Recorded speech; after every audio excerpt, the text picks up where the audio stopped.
Hello, how we doing today? Happy Wednesday, everybody, or whenever this finds you. I'm John Nelson, the plugin CEO of JKL Works and pluginbusiness.net and .com, and I'm going to settle on that at some point.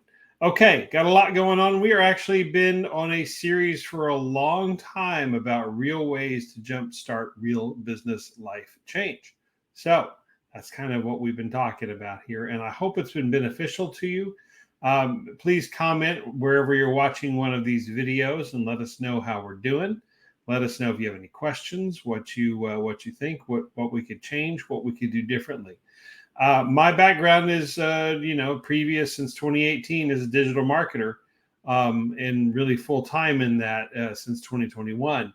But we have changed course. I have changed course. My company has changed course over time here. And we not only offer things that most marketers don't offer right now, but at the same time, we're also doing some things that are really are primed to help so many businesses. And so we want to raise awareness of what's going on. So I hope you'll share this with some folks. And if they have any questions, maybe they will look us up as well. So we're going to talk about something today that's kind of along the same lines. And this kind of does look odd. I changed lighting in here, so everybody. So it kind of is a little softer. So it's let's just go to the slides because otherwise it's going to look kind of interesting. So all right. So let's see if we can make this happen. And we're gonna do that. We're gonna go from here. So, and see if we can sort this out. There we go. All right, technology. It always gets a hold of me. I don't know. I don't know what this is all about. Okay, so we have what we're talking about today is cutting costs and how this can be a big difference to your business. Now, this is very much, I'm going to say the C word, consulting. This is very much how it has been. This is very much deserving of a bad rap. And so 20 years on, we're out to change some of that. So what we're going to talk about today is a little bit of the history behind the consulting thing and cost cutting and why it's important. We're going to spend some time doing that. We're also going to talk about some practical application steps that you can do this and why you should do this in your business. I don't care if you're a business of one or you're a business of 100 or 1,000 or 100,000. It is important that you regularly revisit cost cutting and that you make it a good habit. And it does not necessarily mean slash and burn. It does not mean the history that it is kind of earned through bad reputation and bad rap. But at the same time, there are some smart ways to do this that you can actually build relationships on the other side, and then it becomes even more effective. This is one of the main places that we like to go whenever we're showing value to clients, when we're uncovering the $50,000, in revenue and profits for somebody that we haven't necessarily come across before. But frankly, it's kind of boring. And this is kind of, it sounds kind of predictable. And so there's other places we like to go first that actually are more productive toward moving the business forward. But rest assured, there are points when we will come back and visit this. So we are going to talk about the history. We're going to talk about how to do this right, how to do cost cutting right. And I hope there's some good suggestions you may or may not have thought of if you're going to take this up as something that you should do. And finally, as you see there, we're going to explore this as a team building exercise. If you do have a team of people that work for you, that are actually, probably this works best if they're actually employed by you. If you have subcontractors or something, that's a different relationship altogether. But for this, if it's actually team building and they're actually helping you to work on what it is that you're doing, then there's some really nice ways to save some money there. So and turn it into something special as a growth for your business. So let's, without further ado, jump into this brief history. Of course, people have been watching their finances in businesses since, and in households, frankly, for centuries. This is absolutely nothing new. And perhaps the concept of advising people about their finances and their business finances is also nothing new. That's traditionally fallen kind of to the banker, to your local banker doing that. But in the last 30 40 20 30 40 years, has given rise to the business consultant. Okay, so right in the heyday for that, as you probably know, is right around the turn of the 21st century, right around the year 2000, probably late 90s, 1990s to mid 2004, 2005. And it's still around, hadn't gone anywhere, but that was really the heyday, and it fell apart thanks to a lovely business in the city where I live called Enron. You may not have any idea who that is, but you've probably heard of the name. And Enron was a company who built up a lot of value, but it really didn't account for anything. They couldn't back up with assets. It was a shell company, basically made out of nothing, and so it collapsed and cost a lot of investors a lot of money. And there were people that went to prison, and people whose lives were taken, took their own lives, and just a big meltdown. And at the center of that meltdown was a firm called Andersen Consulting. Arthur Andersen, then Andersen Consulting. They changed names. You now know them as Accenture. They are still around. So even though they're still around, it's kind of one of those things that they've had to rechange and reformat what they do. But even though there's a bad rap there, even though there's a bad reputation there, the concept has morphed into coaching. Okay, just like a player has a coach, or successful players have coach. Tom Brady has when he was still in football, had a personal coach that would work with him on all kinds of things. Tiger Woods, same way. LeBron James, same way. All these people that are successful have employed specialty coaches for one reason or another at one time or another, and there's no reason that you or your business cannot do the same, no matter what status you find yourself. So that is what it has morphed into. It has morphed into coaching, and the principles that are still there are very sound. Please, research them, look them up, you test them. You will find they're amazingly sound. It's just sometimes they were taken too far by very bad actors, and we've all had to pay that price, right? At times. So we'll talk about more of that in just a minute when we start talking about, as you see over there, fears. But why should you take on cost cutting in the first place? Why should you even embark on this? Well, there's some really good reasons, because this is profitable for you. This can increase your profits. It can increase what you do. It can make it just that much more efficient, make it that much better, make it something that is time. It's time worth doing. This is something you have to do anyway, particularly if you're looking in the realm of financials. So perhaps by the time we're done here, there are some steps that you can really take this further, and you can explore some really cool ways of making this a habit, of making this something that's important to you. It is worth your time doing, no matter whether it's something of high that you think is of high importance, or something that you think is not necessarily that important, but kind of a drudgery. Either way, this is something you should be engaged in at some point in your life if you want to have a successful business. If you're willing to work through this, if you're willing to go through all these different steps, then how does the phrase go? And I've said it before. If you are willing to do now what others won't, later you get to do the things that others can't.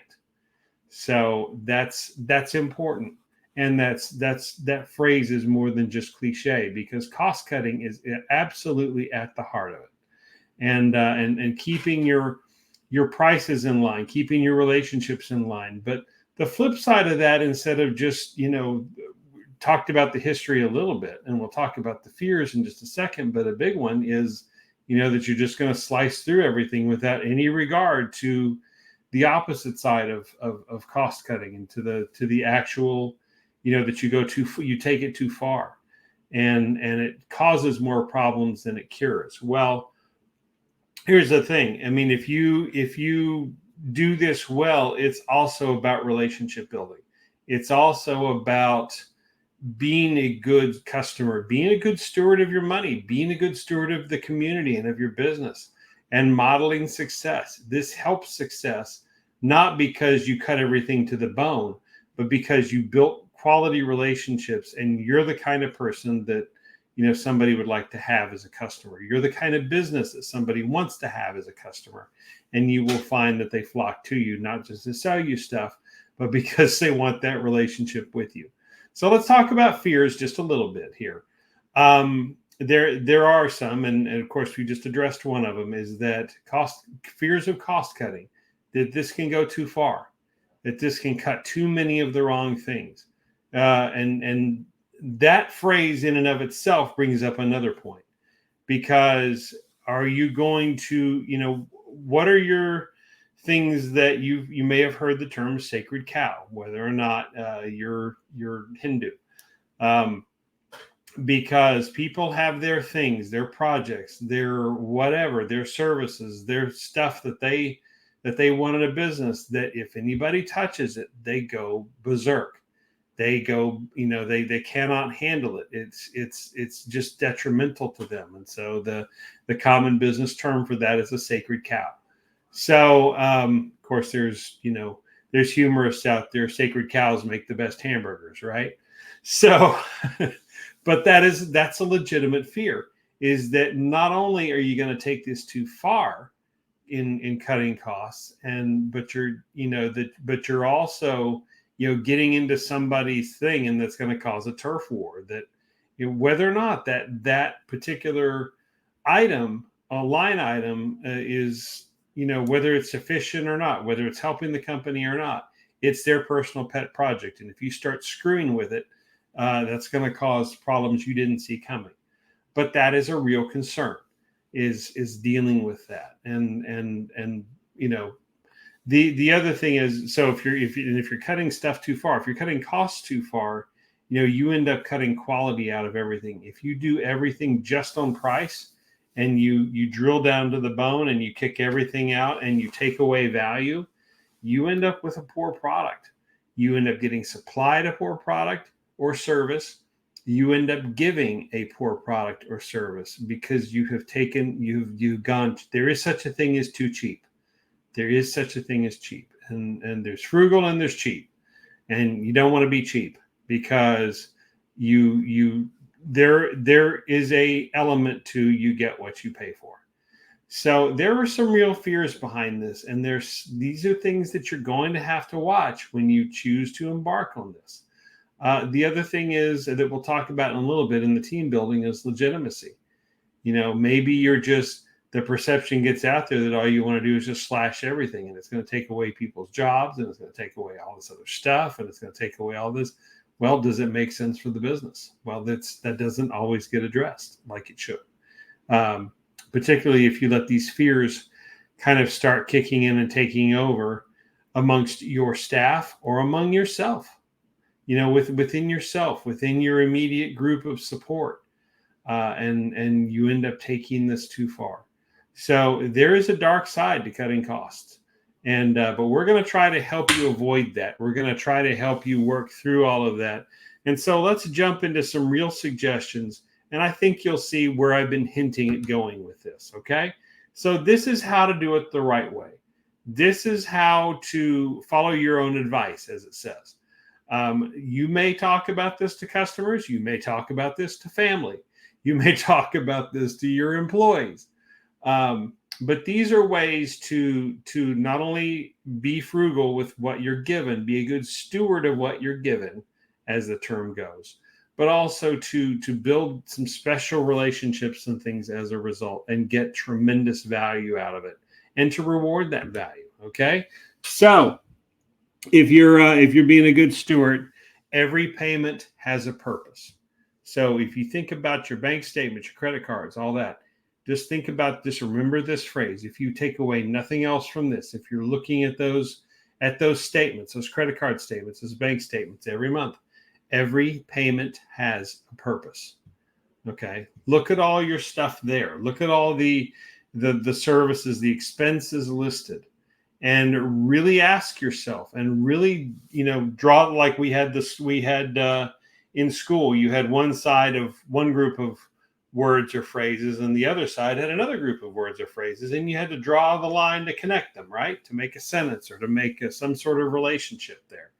So make sure that you can draw a line for every line item payment, every line item expense that has been made, as to where that's going and why, and what service it actually performs in your sales process, your operations process, your fulfillment, and your marketing process as well. And you throw in accounting, but mostly those first three: sales, fulfillment, and marketing. Make sure that there is some in operations, but that goes along with fulfillment, and so does shipping. But make sure everything has a place and everything has a purpose, and make sure, some other people say, Dave Ramsey and others, every dollar has a purpose. Well, that's true. Every dollar has a purpose. Every payment has a purpose. Line that up. And if you begin to line that up, you might be amazed at what you find.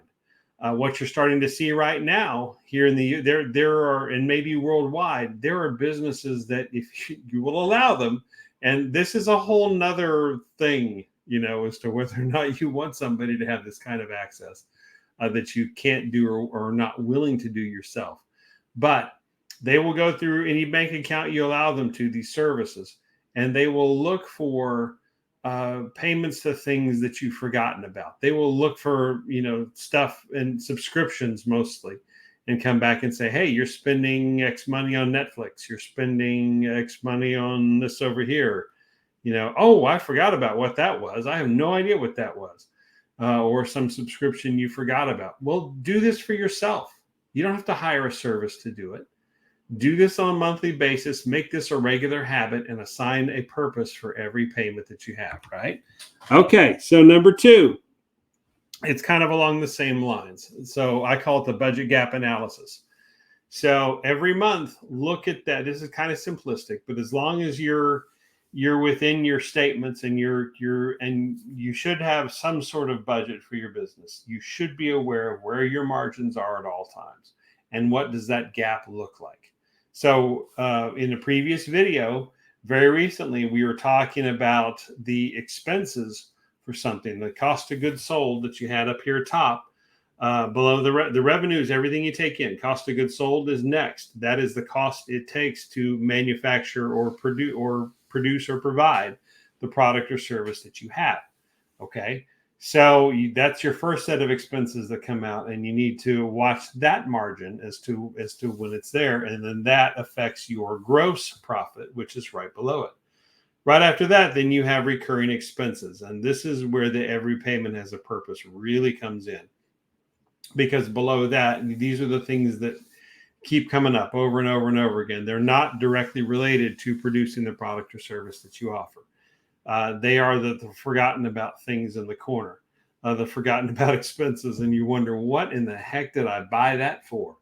And not only that, but I keep paying for it every month. I don't need the plant subscription of the month, thing to come to the office. Do I really?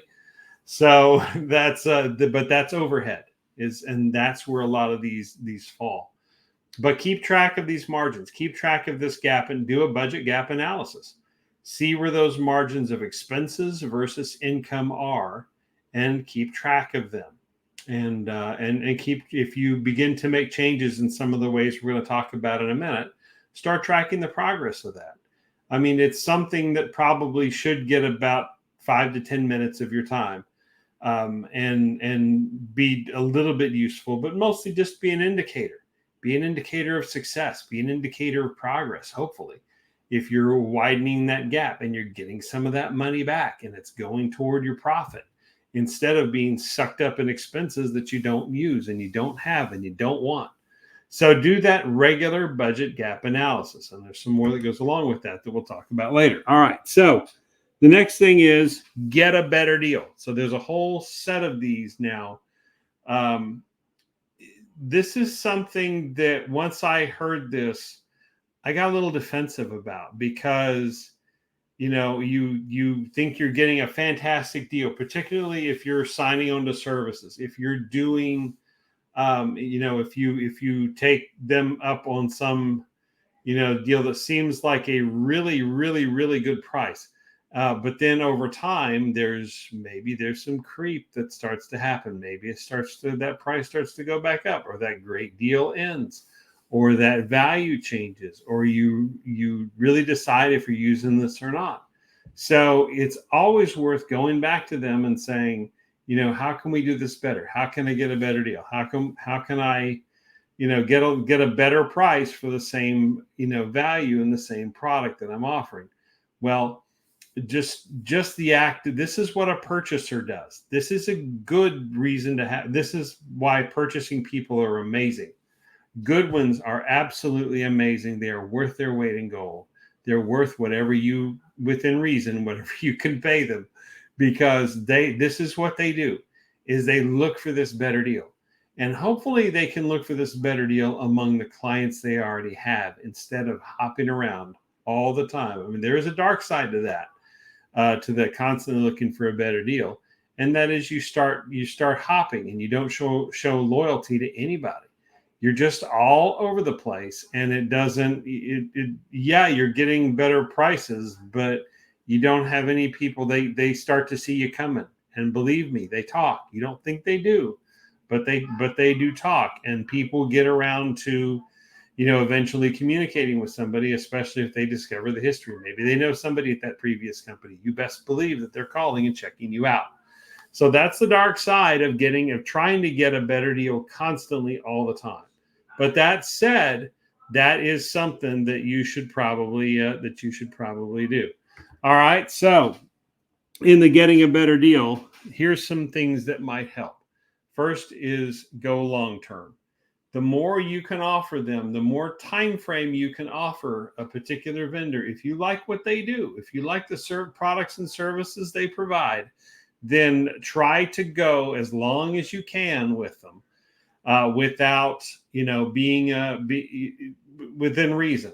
You probably don't want to go longer than a year at a time, unless there's a really compelling reason to do so. I have a friend who works for a very large software company, and their deals oftentimes are 3 to 5 years.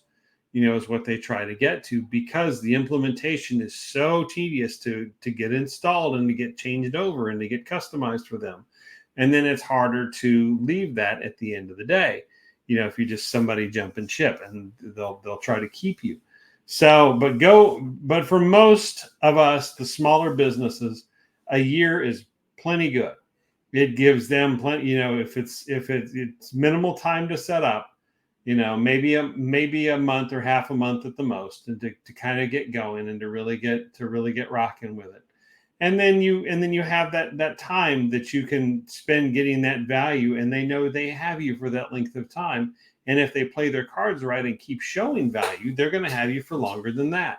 But they're doing it a year at a time. That's why we at JKL Works offer 2 months free if somebody invests for a year. We know that money's coming. Many other companies follow suit. I mean, there's just too many good deals, and it just makes too much sense. So anytime you can go a little longer term, that will put your product or service provider's mind at ease. And so then they will be more comfortable with working with you, customizing things with you, trying to help you out, trying to get you settled, trying to give you better quality and give you better service, or at least they should be, because this is a great way to open that door, right? Okay, so the next thing is, and along these same lines, is nurture the relationship. So spend time with whoever the supplier is. Now, there's dark side of this too. I mean, you can take this too far, and it can get into gift giving, and lots of companies frown on that for some very, very good reasons, because it can get abused and it can get, set badly. But that said, if you can stay out of that on the good side of those ethics, building a relationship with the supplier is a great thing. Back in the day when I came up, was I was the IT department, and I had relationships with specific people at places like CDW and Dell and all of those. And so I got to know them a little bit over time, particularly the CDW guys, because that was kind of that's what they were supposed to do.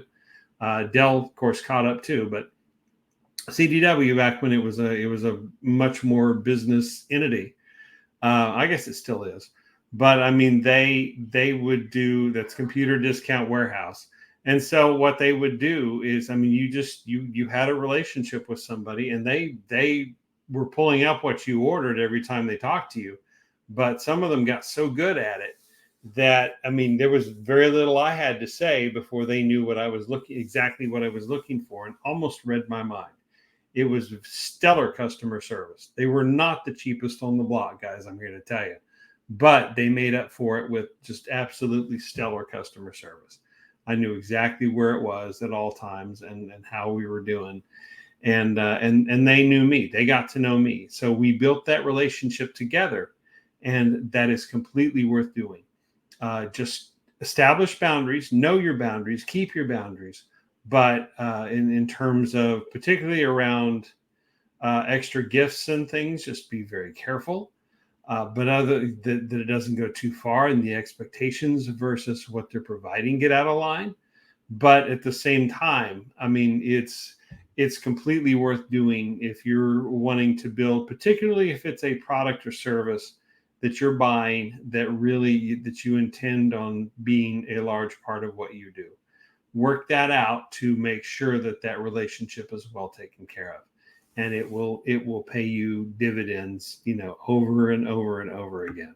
So along those same lines as well, be a good customer. This is one that you'd be surprised how much this is forgotten about, honestly. Be the kind of customer that you'd want to have. I mean, if you're a jackass, and to your suppliers, no matter what you're offering them above, whether you have you got a relationship with them, they know you're a jackass. But if and doesn't matter how long you buy, or what you're willing to take the price at, there are some, and there's starting to be more, and if not, there should be, that really evaluate clients' bad behavior, customers' bad behavior. There is such a thing, guys, as a bad customer. Those of you who've had them know them. You don't want them back. You're stuck with them. They're awful. They're highly demanding. They don't give you anything in return. They don't work with you at all. Nothing is ever good enough. Nothing is ever on time. They're always charging back things. That's why we put in there recently Sheena-Leigh Kennerley's video about dealing with credit card chargebacks and the abuse that comes with it. Because this is a thing. And so please be the kind of customer that you would want to have. This then goes back to working that relationship. So not only are you working the relationship for the things you want, but you're providing enough for them that it's the things that they want, that you're a good customer to have, that they want to invest time in you. If you're a good customer, you'll be blown away at what the businesses who are doing this right, what they will do for you, and how that relationship works. And it can be a wonderful thing. There were customers of mine in recent years that they just always seemed to come up right about the time that I needed them. They came up and ordered something, and I wasn't really expecting it. And so I got into some wonderful relationships with them. And so I ended up sending them. It wasn't out of line at all. I asked their permission, and it was good, because I just wanted to say thank you. And I ended up sending them these Greenberg smoked turkeys that are around. They're from East Texas at Thanksgiving. If you like smoked turkey, if you've ever had that before, you've never had a smoked turkey like this. It is phenomenal. So we have sent them over the years, my family and our businesses, over the last 30, 40 years. It's been around much longer than that, but it's a great product. And so I sent them just to say thank you, even though at that point, by the time they received these, that business had shut down. It was acquired in a 30-day turnaround, which is unheard of for a business acquisition. It wasn't my business. It was one I was working for. And it was a 30-day turnaround. And I've never seen anything like that in my life. And they were, in truth, testing a system that they had to see if they could actually do this, and they could, and they continue to do so. And it's just wild. But so I was gone from that business already. I mean, we all were, and but I still wanted to do right by these customers, just to say thank you. There wasn't really anything they could buy from me in the business that I was going to, but I just still wanted to honor that and say thank you, because they were a good customer to me. They took the time to work that relationship with me, and I want to believe that I, bent over backwards for them and tried to make sure that it was a good situation. We had drivers delivering things to them, to the sites where they were at, that had some problems, and we all worked through it together because we had a good relationship. It is completely worth doing.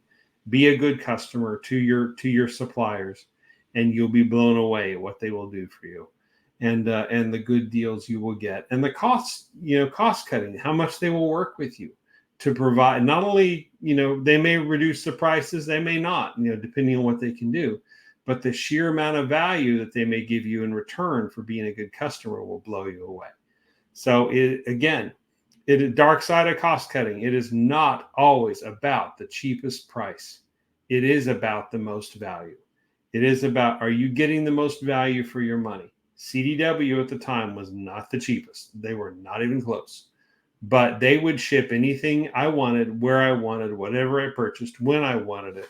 And I had extreme confidence that it would get there. And that was worth more money to me. That was worth giving up a little bit of money for that kind of peace of mind. And hopefully your suppliers will do the same things for you.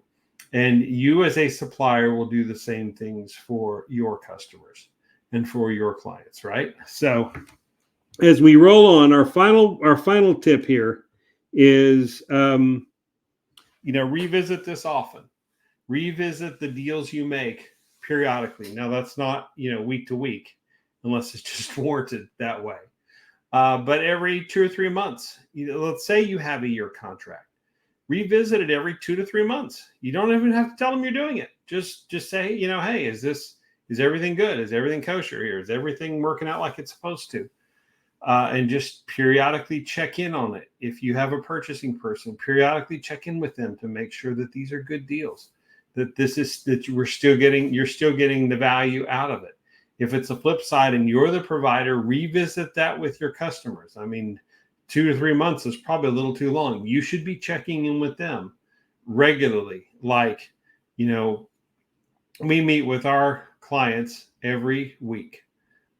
With very few exceptions. There is one that we'll talk about in a little while, but generally what we offer, we're meeting with them every week for at least an hour if they want us, or we have that slotted that is their hour.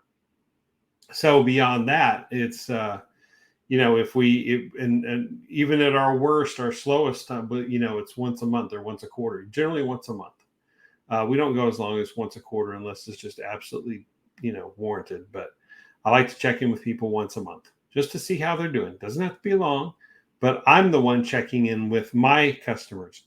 I'm the supplier checking in with them. I'm the coach checking in with them. My companies, we're the coaches checking in with them. So you should do that, and you should expect that. And if they're not doing that on a regular basis, it doesn't have to be every week, but it's whatever feels right for the product or service that you're purchasing.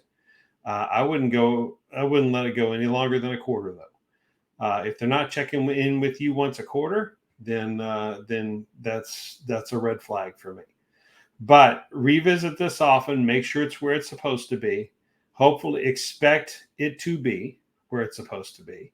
And if not, then you're forced into action to do something about it. and that will not bode well when it comes time for later on. Or if things happen, how quickly can it recover? Because stuff does happen. Okay, things, people run into stuff. Drivers do, and cause problems at client sites and cause embarrassment, and you have to deal with that. But it's how you deal with that. It's if that relationship is strong, you can work through it, and you can work. And if you're revisiting this often, you can work through all this stuff and get the real value out of it. Okay, so I hope these are the magnificent 7 of how to do cost cutting right. I hope these are good suggestions for you, and I hope they really can make a difference and maybe change your perception of what cost cutting can be, and what real value looks like, even if it's not the cheapest price. That's okay. If it's worth, if you're getting the value out, it's worth investing in. It's worth maybe a little higher price. It's worth not constantly jumping around from business to business to business to business, just to literally save a buck. It's just not worth that. It's invest more in the relationship, and it will always pay you back in ways you can't even imagine. And again, good purchasing people will do this. Good purchasing people know this.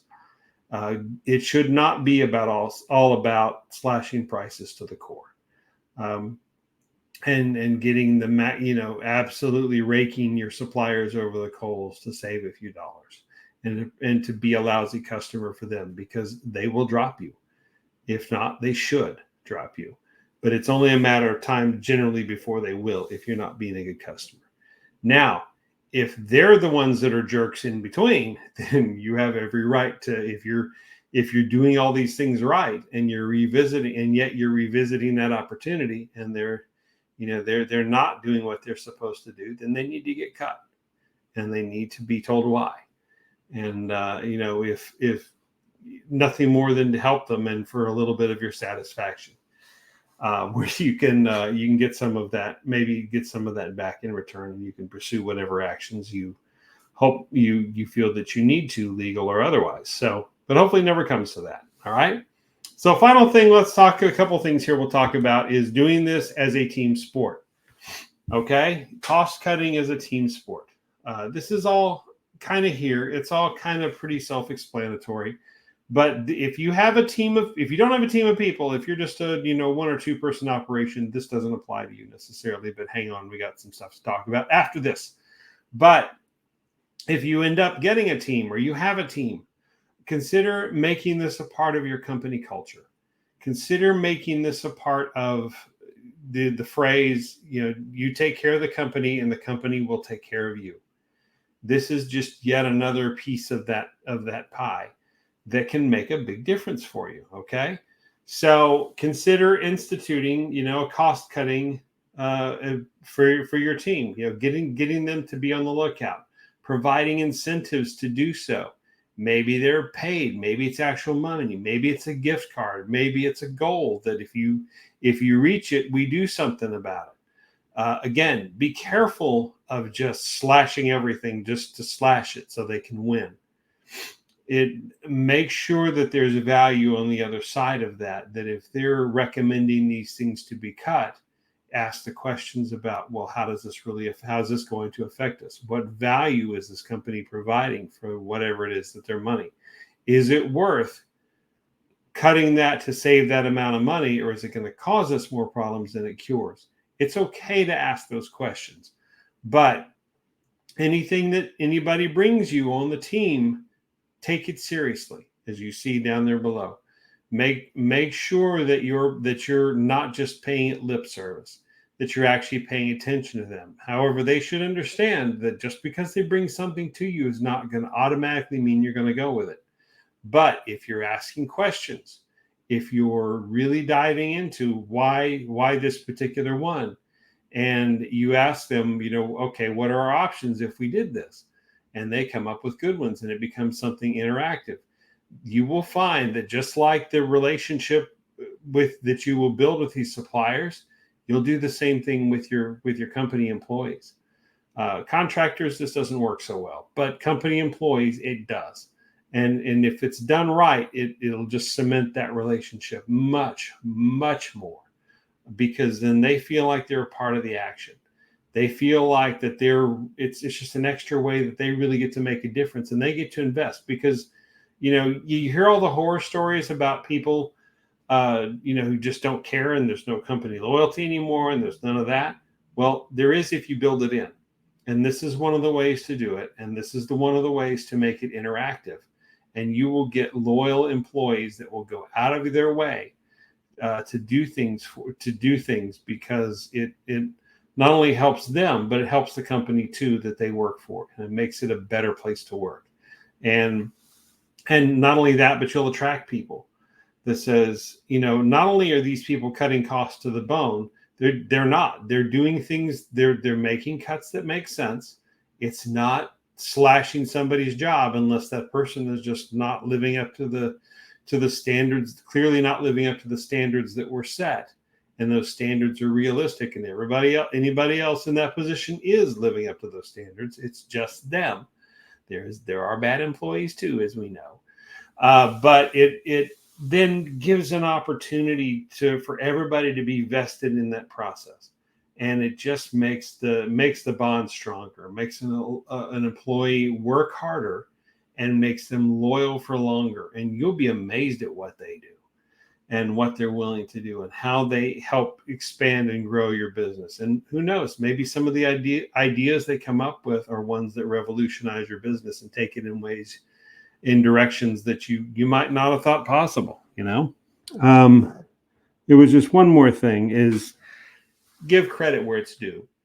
If somebody does have one of those amazing suggestions and you vetted it and you've gone through everything and you've implemented it and it's successful, circle back to them. This again makes it gold, because when you circle back and you actually give them credit for it and you don't take it for yourself, not that you would, of course, you don't do that. We don't do stuff like that, right? But make sure that if it's somebody's idea, that they get proper credit for it, and kind of make it a big deal. Don't overdo it, but make it a big deal. And just the minor amount of gratitude that you give them out of that will just blow through their loyalty through the roof. And again, what they will do for you will as a result will be amazing, because you've now valued them, what they do, for all the right reasons instead of all the wrong reasons, right? Okay, so that is cost cutting. And I know it's kind of vague, but this is one of the things that we do implement. We do it a little bit later. So if you'll give me a second, put any questions that you have commenting where you're watching this video, right? So let me tell you how we bring this into what we do. So at JKL Works, we start with a success blueprint. If you have a physical location, whether or not you see customers, there's some offices or your office out of your house that you have no business seeing customers. That's my house, by the way. So we recognize that's out there. But if you have a physical location, there are some things that we do a little differently, particularly from a marketing perspective. And there are some things that apply to you in our success blueprint that would not apply to an online business. So for the online business, the nationwide business, we have a digital success blueprint. And it has a little bit different priorities, a little bit different strategies that we focus on to try to increase your revenue, your profits, and to try to help you keep those costs under control. There's a different name that we call it in the digital success blueprint versus or a little bit different approach to doing that because it is different as opposed to a brick and mortar business of any kind, or even a click and mortar business of any kind. It's just different. So we always do start with these blueprints, and we really take a look at your business. It takes about 50 minutes. We've been able to find at minimum $50,000 US dollars in revenue, and most importantly in profits, because we start adding these strategies. That's the profits are generally the places it affects the most. And we can find at least $50,000 of that, uncover that you didn't know you had. And so it's an exercise that's really worth doing. Take an hour of your time and you'll be blown away at what we come up with. And whether that's you're in digital marketing, or whether you're home-based business, home service businesses, I mean, maybe a home-based business too, but home services business, or perhaps even some of the health and wellness community. These are folks that we're reaching out to, but we can really do this for any business. So if you know somebody who might benefit from some of this, send them our way. If you're a customer of ours, we do pay for referrals. If you're not a customer of ours, maybe you should think about becoming a customer of ours. Not because we pay for referrals, but because of what you're going to get out of it. Because once we're done with this blueprinting process, and we do have full standalone versions, they're paid engagements. These basic ones are not. They're free. But the expectation is that we're hopefully the ask is coming that we're going to go to our ProfitWorks implementation system. And we're going to give you the entire roadmap to achieve the revenue and the profits that we find for you, and a step-by-step process. And then we're going to want to offer to work with you step by step, week by week, meeting for, as much of an hour at a time, to really show that value. That's just our basic ProfitWorks section you see over here at the left. The professional adds a little bit adds some marketing fundamentals. The premium adds those plus a prospecting system. Social selling is a lot of what it's based off of, but some others as well. It's not necessarily ads, but we can go there if that's a route you want to go. If all that is too much for you after the blueprint, and you're not sure, then this is the one we meet a little less often over here, and it's called ProfitWorks Jumpstart. It is much more self-paced. It's for maybe a little smaller businesses who are kind of unsure about this. But you best believe we're checking back in with you often to see how you're doing, and to see if there's anything that we can help with, although those sessions are generally shorter. We do put a lot of effort and a lot of value, a ton of value into these three over here. And we do put some. You end up not only with our Success Academy training system, but you end up with some other things as well. So we're really designed to get as much as we can out of your business, as much value, as much success, as much everything out of your business as we can, because that's where our joy is. That's where we really enjoy. I mean, if the money's great, we'll take it all day long. But what I personally enjoy and what my team enjoys is really making sure that you're getting that value, because it changes how you behave. It changes how your business works. It changes the way you see the world. It changes the way your business sees the world and interacts with it and grows with it. It's just amazing. I've said often, Dave Ramsey talks about when you get your finances in order, you change your family tree. Well, that's what real business life change is all about. When we straighten everything out and we work with you to do so, and you're the one who does it because we work with you, not doing it for you. But when you are willing to do that, what comes out of it will truly revolutionize your business. So that's it for cost cutting. We're kind of getting near the end of this series. Got a couple more little follow-ups that we're going to do, sort of bonus episodes that have come along the way. But I do thank you for checking this out. If you're interested in seeing what we do and doing what we do, you can always begin the journey by going to blueprint.jklworks.com. That's blueprint.jklworks.com. Or you can reply and comment to any place that you see any of these, or just go to jklworks.com and see what this is all about and begin that journey. So thank you very much for watching. I appreciate your time. If you have any questions about cost cutting, I hope we have changed them. I hope we have sort of repainted and reframed that for you, and that you make this a part of what you do, and that you benefit, and your customers and your suppliers benefit from what this will bring. Thanks for watching. Have a great day. We'll see you soon.